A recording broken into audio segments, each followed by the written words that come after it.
ایک روایت میں سیدنا ابو ہریرہ رضی اللہ تعالیٰ عنہ فرماتے ہیں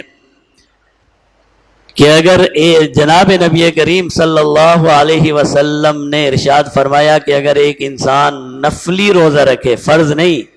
رمضان کے روزے تو فرض ہیں، نفلی روزہ رکھے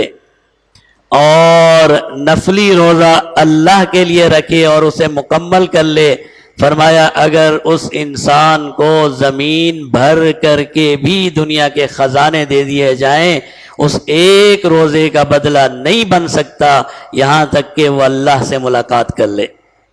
اگر دنیا کے سارے خزانے اسے دے دیے جائیں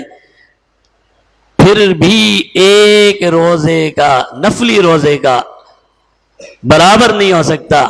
فرض تو پھر بہت بڑی چیز ہے۔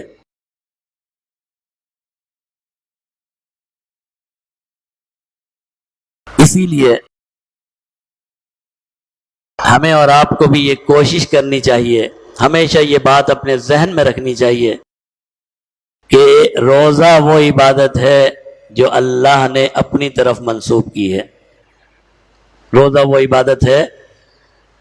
ویسے تو ہم نے ہر عبادت اللہ کے ہاں اللہ کے لیے کرتے ہیں، اللہ ہی کو پیش کرنی ہے، لیکن روزہ وہ عبادت ہے جو اللہ خود اپنے ہاتھ سے قبول فرمائیں گے۔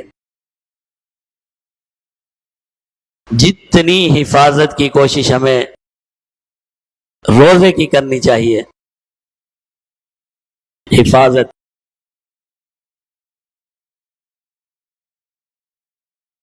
اسے جتنا ہم خالص کریں گے اتنا زیادہ ہم خوشی سے رب کی بارگاہ میں پیش کر سکیں گے، اور جتنا ہم اسے خراب کریں گے پھر محبوب کو کیسے پیش کریں گے، پھر محبوب کو کیسے پیش کریں گے؟ اگر ایک انسان ہے اپنے محبوب کے لیے دودھ لے جا رہا ہے اور دودھ میں پھر اس نے مینگنیاں ڈال دی، نعوذ باللہ، دودھ میں کوئی ایسی چیز ڈال دی جس نے دودھ کا ذائقہ ہی خراب کر دیا، پھر وہ کیا اس کی محبت اور کیا اس کا پھر کیا اس کا ہدیہ؟